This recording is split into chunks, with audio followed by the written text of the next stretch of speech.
UFC 324 is in the books, the first ever UFC on Paramount card, and it's safe to say that it delivered specifically in the main event of the evening. The interim lightweight championship fight between Justin Gaethje and Paddy Pimblett was an instant lightweight classic. And now it's time to recap that 25-minute war and talk about what is next for the now two-time interim lightweight champion Justin Gaethje and the loser of the bout, the Scouser himself, Paddy Pimblett, and the two men that seem to be lurking in the shadows looming over this bout all month heading into fight week specifically, Ilia Topuria and Arman Tsarukyan. Let's jump into it. I think that if you're the UFC and if you're Paramount Plus, you couldn't be happier with how this main event turned out, as Gaethje and Pimblett would quite literally go toe-to-toe for 25 minutes, from minute 1 to minute 25, from pillar to post, from bell to bell, all of the saying. And it ended up being Justin Gaethje with that next level power in the boxing, paired with the level of competition across his now 15 UFC bouts, where he has yet to face anyone outside of the top 11 at the current state of the lightweight division when the fights occurred, and the plethora of 25-minute high-level experience as well. Not to mention the game plan for Paddy Pimblett definitely did not go how I thought it was going to heading into the bout, as he seemed dead set on coming out there and making a statement by trying to get a knockout over Justin Gaethje rather than take the easiest path to victory, quote-unquote. All in all, Justin Gaethje would secure 2 official knockdowns landed. However, Paddy Pimblett was able to prove the statement true that Scousers truly cannot get knocked out, as Gaethje would land 144 significant strikes in 200 total strikes, and 120 of those 144 significant strikes were landed to the head of Paddy Pimblett. The man's jaw is absolutely made of stone. And while I said that Paddy Pimblett didn't take the easiest path to victory, quote-unquote, with his wrestling and grappling and jiu-jitsu, he did officially attempt 5 takedowns, although it felt like only 1 or 2 of them were actual literal takedown attempts, while the rest kind of came in some weird transition phases along the fence, or even during the moments where he was getting knocked down and just grabbing a leg. But we actually saw Justin Gaethje go 3 for 3 with a 100%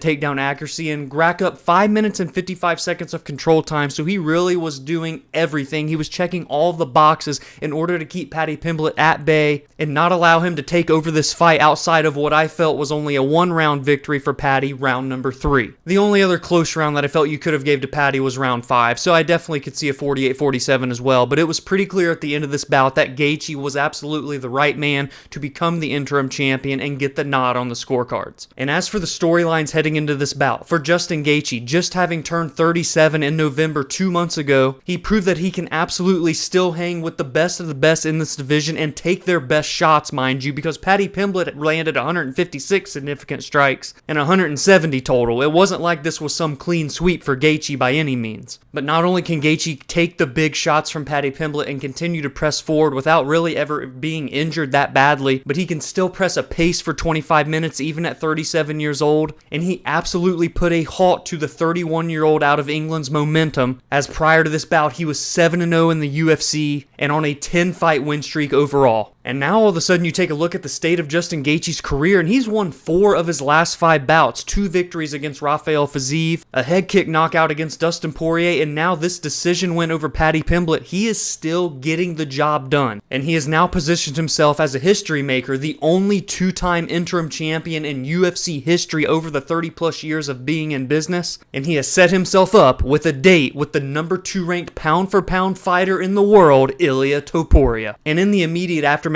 of this bout, I posted a poll on X asking for your early predictions from the community, and so far, even though it hasn't been 24 hours yet, it is an overwhelming 83.9% for Ilia Topuria, with Justin Gaethje at 16.1. And to be quite honest with you, I have to be transparent. As I was watching this bout take place, as Justin Gaethje and Paddy Pimblett were absolutely wearing shots from one another for 25 straight minutes, I couldn't help but sit there and think about how Ilia Topuria would have major success against both of these fighters if they went into the fight with him with the same game plan that they went into UFC 324 with. And being that Justin Gaethje is now 37 years of age, closer to 40 than he is 30, closer to the end of his career than he is the beginning, and Paddy Pimblett, 31 years old, right in his prime, but then you transition and look at Ilia Topuria, and he is only 29 years old. You can make the argument that he is right now just getting ready to enter into his prime years, yet he has already knocked out 2 of the greatest featherweights of all time, Max Holloway and Alexander Alexander Volkanovski. He knocked out one of the greatest lightweights of all time, Charles Oliveira, is a perfect 17-0 with 15 of his 17 wins by way of finish, nearly split right down the middle with 8 submissions and 7 knockouts. And it made me think, just how good is Ilia Topuria? And I'm hoping that we can get the answer to that question sooner rather than later, because we saw over the last week heading into UFC 324, Ilia kind of pulled out an old Conor McGregor trick answering some random fan replies. And when asked when he would be able to return in 2026, he had a couple things to say. When he was asked about Arman Tsarukyan, he said that he would instead be facing the winner of Paddy versus Justin, which obviously makes sense. This was the interim lightweight title fight, and he is the undisputed champion. Then unfortunately for Arman Tsarukyan, who is the odd man out in this circumstance, he was also asked a follow-up question if he could knock out Arman, and then Arman caught a stray with Ilia Topuria saying that he could do it easily. And when asked when he think he will fight again, he said it will be sometime between April, May, and June. And so with those answers to those questions last week, and his tweet in the aftermath of the UFC 324 main event between Gaethje and Pimblett, I think it's safe to say that we will absolutely be seeing Ilia Topuria's return sooner rather than later, and I think it will be in June against Justin Gaethje in a unification lightweight championship bout on the lawn of the White House. And honestly, Ilia Topuria is such a massive global superstar right now that any 3 fights possible in the aftermath of UFC 324 would have been absolutely massive. Whether that be the fight that we are more than likely set up to see, Ilia Topuria versus Gaethje in a title unification bout, a fight against the #1 ranked Arman Tsarukyan, who should have been in this interim title fight at UFC 324, and the biggest option of the 3, Ilia Topuria versus Paddy Pimblett, hence why Ilia Topuria probably said that Paddy had just lost the biggest paycheck of his life by losing to Gaethje. It just further solidifies that he is a top 5, arguably even top 3 name amongst active UFC competitors right now, and it just so happens that he has a perfect undefeated record,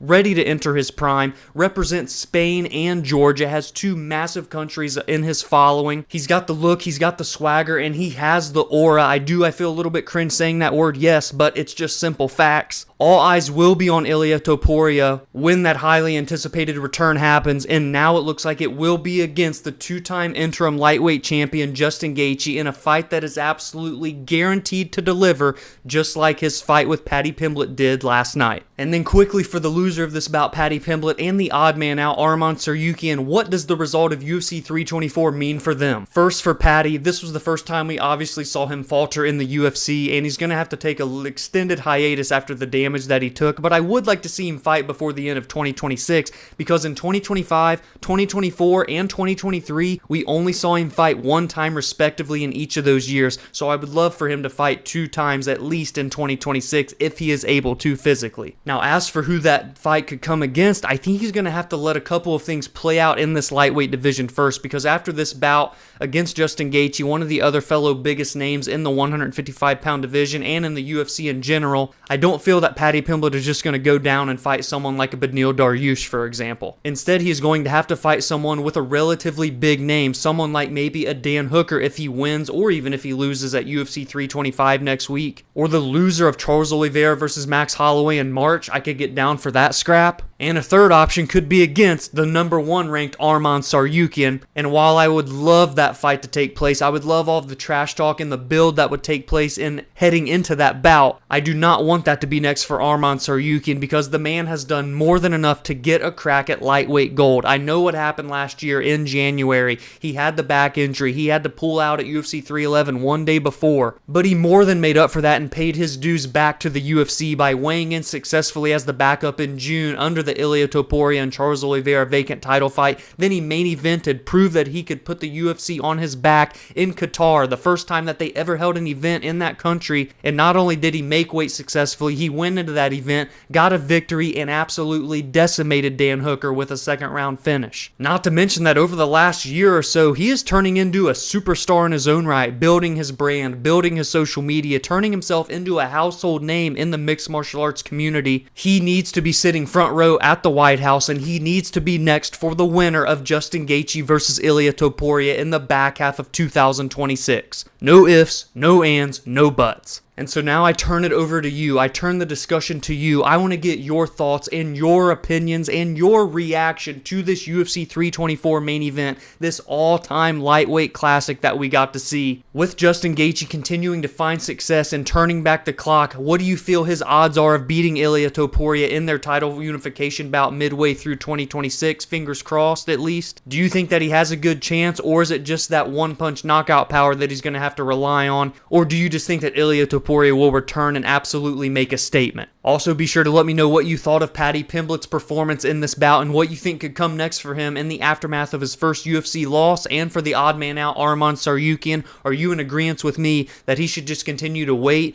hold out, and he should fight the winner of Ilia Topuria and Justin Gaethje? Let me know all of your thoughts and the answers of those questions down below. If you enjoyed this main event recap, please be sure to drop a like and subscribe to the channel if you are new, as over the course of the weekend, on Saturday morning, the morning of UFC 324, the channel finally hit the 1,000 subscriber milestone. So I am extremely grateful for each and every one of you that have been along for the ride over the last 5 years. And even if you're new to the community, welcome in. We are only going to continue to grow stronger, so I appreciate any and all support. You can also join the community on social media at Verbal Spar MMA on X, Instagram, and TikTok, as well as like the Facebook page Verbal Sparring MMA. And you can follow on your favorite audio listening platforms such as Spotify and Apple, where every Monday and Friday podcast episodes release there. Have a great week, and I will see you all in the next video.